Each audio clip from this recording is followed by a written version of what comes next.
Hi guys, இன்னைக்கு நம்ம என்ன பார்க்க போறோம் அப்படின்னா எப்படி பர்ஃபெக்டான சாரி ப்ரீ ப்ளீட்டிங் பண்றது அப்படிங்கறத பார்க்க போறோம். இதுல மொத்தம் நம்ம 3 ஸ்டெப்பா பிரிச்சிருக்கோம். ஒன்னு பல்லு ப்ளீட், இன்னொன்னு செஸ்ட் ப்ளீட், இன்னொன்னு சென்டர் ப்ளீட். ஸோ ஃபர்ஸ்ட் பல்லு ப்ளீட் உங்களுக்கு எத்தனை ப்ளீட் வேணுமோ அத்தனை ப்ளீட் மடிச்சுக்கோங்க. மடிச்சதுக்கு அப்புறம் இந்த மாதிரி கிளிப் வச்சு ஹோல்டு பண்ணிட்டு பின் வச்சு செக்யூர் பண்ணிக்கோங்க. செக்யூர் பண்ணிட்டு இந்த மாதிரி அலைன் பண்ணீங்க அப்படின்னாவே உங்களுக்கு பல்லு ப்ளீட் முடிஞ்சு அதுக்கப்புறம் செஸ்ட் ப்ளீட்டுக்கு பல்லு ப்ளீட்டை இந்த மாதிரி ஹோல்டு பண்ணிருங்க. கிளிப் வச்சு ஹோல்டு பண்ணி முடிச்சதுக்கு அப்புறம் இந்த மாதிரி அலைன் பண்ணீங்க. உங்க கையாலேயே நீங்க அலைன் பண்ணீங்க அப்படின்னாவே உங்களுக்கு லைன்ஸ் கிரியேட் ஆயிரும். கிரியேட் ஆன லைன் வச்சு ஃபர்ஸ்ட் பேசிக்கா அயன் பண்ணிக்கோங்க.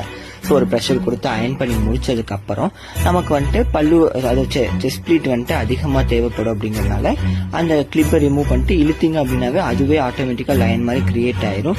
அதை அயன் பண்ணிக்கோங்க. அயன் பண்ணி முடிச்சிங்க அப்படின்னா செஸ்ட் ப்ளீட் முடிஞ்சு அதுக்கப்புறம் சென்டர் ப்ளீட்டுக்கு 8 ப்ளீட் எடுத்திருக்கேன். நான் 8 ப்ளீட் எடுத்து அயன் பண்ணிக்கோங்க. அயன் பண்ணி முடிச்சிங்க அப்படின்னாவே உங்களுக்கு சென்டர் ப்ளீட் முடிஞ்சிருச்சு. அவ்வளவுதான்.